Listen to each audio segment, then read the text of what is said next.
the next management, and they have a news flow to themselves as well. That's Quick Heal Technologies.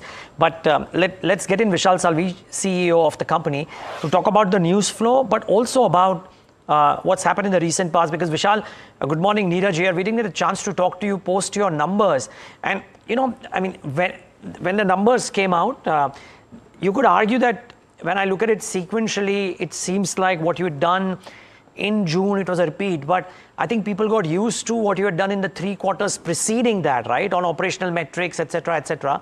And therefore, these last 2 quarters have been something that may have disappointed investors. How do you look at what's happened in the first half?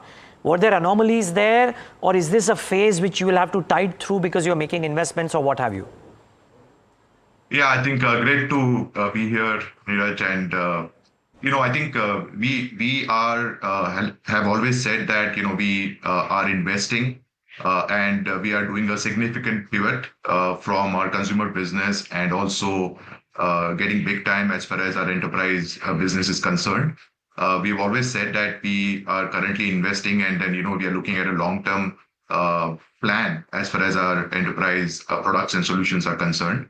I know we had a sort of sluggish last quarter, and that's largely because of some of the government deals that we were working on got deferred, not really something which we lost, but so we feel comfortable that we are in the right direction, and our focus is more in terms of long term, and something which we should start seeing a momentum for our enterprise business in the next 9 to 1 year horizon.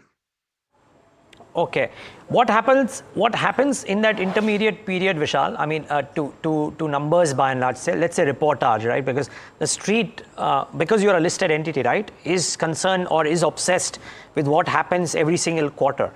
And you are, of course, building it for the longer term, but what happens in the intermediate period? Yeah, I think we've kind of always said that we will focus on profitable growth, and we have delivered that for last 5-6 quarters. And we will continue to do that. And, I think all the investors that we're talking about feel very comfortable. They, in fact, like our approach of being long-term and not something which we're working for quarter on quarter. Having said that, we obviously are focused on looking at what we can deliver in short term so that, the confidence of our investor remains. But at the same time, we are, constantly sharing with them how we are investing and how we are releasing our solutions, and that timeline we have kept, in terms of launching some of the announcements that we had done 4 quarters back in terms of the launches that we'll do. We have been able to meet those expectations. So I think if you look at the cybersecurity market, obviously from an Indian context, we are the only sizable cybersecurity product company from India. And so, I think the investor community is also trying to understand really how the business model works. But we are explaining and getting them onboarded on that as well. But we are, it's something which it takes time, for any product fit to come into the market, and we have to remain invested, especially in cybersecurity, because we are constantly working against the threat actors who are constantly changing their approaches, and we have to change and dynamically adapt to their attacks. And so we have to keep on releasing new updates and new features and functionalities. But we are fairly confident and happy that the way we are right now in terms of our product roadmap.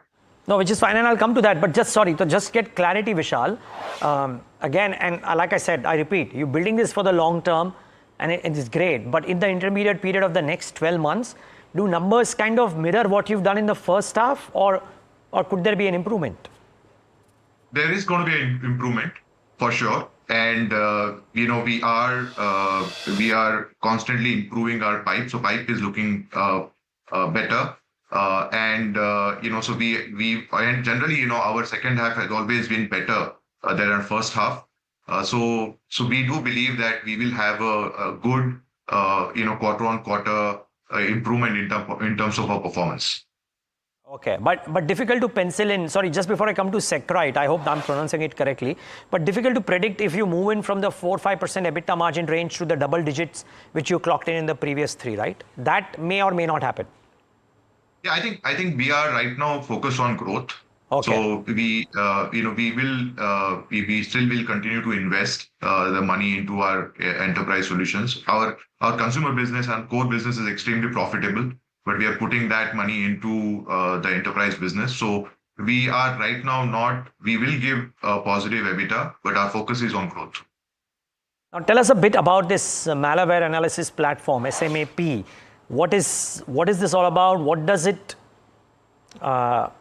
allow you to do over the long term or the short term? Yeah, so so basically, cyber security is all about dealing with the malware. At the core, at the heart of the problem is this malware, and everything that happens that you see in the consumer frauds, enterprise frauds, starts with malware.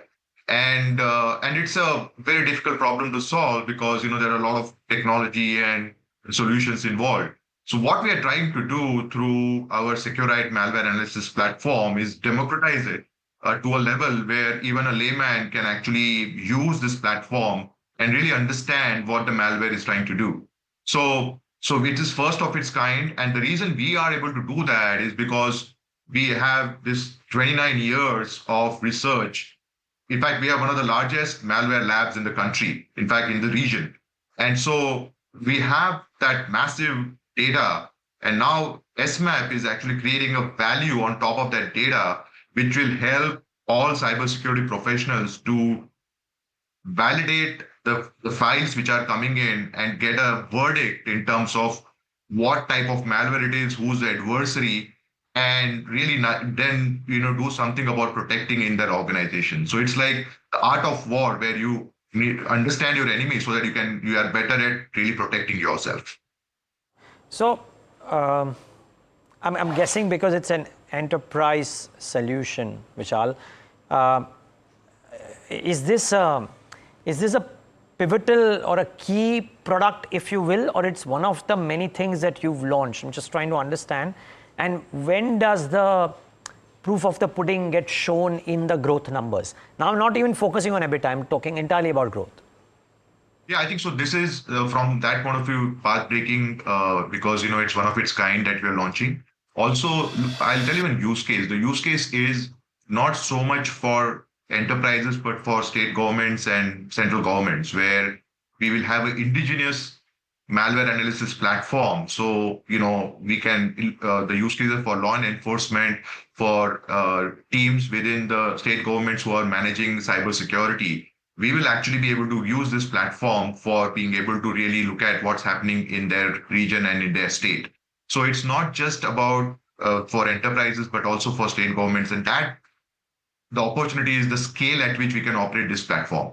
And so we are extremely hopeful that this will give us that impetus and help us in terms of creating a new additional category in cybersecurity, which is unmatched, and there's not really any competition for us as far as this platform is concerned.